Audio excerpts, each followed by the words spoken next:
I think if you're looking at any investment, specifically if you're looking at a portfolio of financial instruments and so on, and you're looking at art, there are very similar aspects and characteristics of both sort of portfolios, but there are also huge differences. And particularly when you look at let's say a share portfolio with bonds and other requirements in it, I think what you're looking at is how do you make those choices and how do you make better choices about it. Most people that would get a certain amount of money or have considerable money to invest will get advice from a professional stockbroker or asset manager, and they will rely largely on that research that institution or company produces. And in fact, what the principle is really is that you try to diversify a portfolio, obviously, and depending on the asset manager, you will have a humongous amount of choices, especially if you're looking overseas as well. To bring art into that equation, I think one can do on the same sort of basis. You've got to do it on an informed basis. So the art market is different, but also similar to let's say, the stock or equities market. As things go up and down, things get revalued, objects get revalued, shares get revalued. Obviously, the stock market is a market that's established, regulated, and has specific rules that you play with. But obviously, as everybody knows, that there are a lot of players, and small changes can have great effects. And obviously, as a result, you need to be on your toes and nimble, or you're a long-term investor and you just wait out the ups and downs.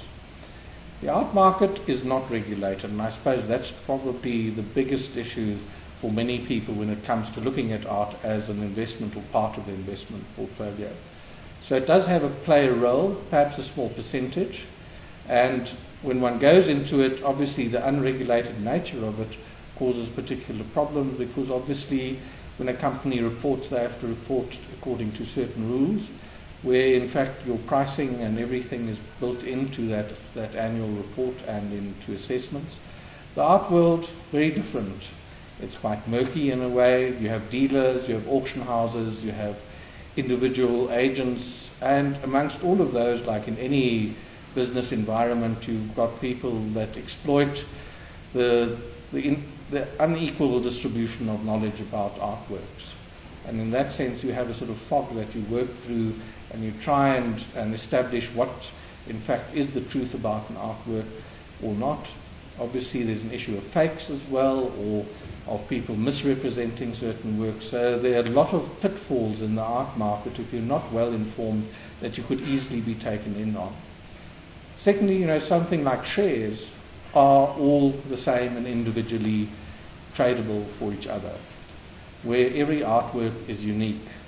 And in that sense, when you're buying into the art market, you're buying a specific work. You cannot buy an artist. An artist is just, in a sense, a guideline, perhaps comparable to a CEO in the company. If you've got a good CEO, the likelihood is that the company's going to do well. So the artist's name is perhaps just one of these aspects that one looks at in terms of considering what artworks you're going to invest in. Each artwork is an individual piece, and you have to measure it up against other works by the same artist, by similar artists working in the same area, in the same time, and if it's older pieces, the condition of the work plays an important role. And obviously, where it comes from will often provide some security in terms of its authenticity as well. So also, it is an item that you have to look after. It has to be insured potentially. You have to store it or exhibit it somewhere. And I think perhaps one really has to see the difference between a share and, let's say, an artwork. It's not comparable in that sense. They can both be investments, yes, but an artwork is really one could almost say a personal use item. It's seen like that by the taxman. So in essence, if you buy artwork purely for investment purposes, to put it in a safe and not to look at it, I think you're going about it the wrong way.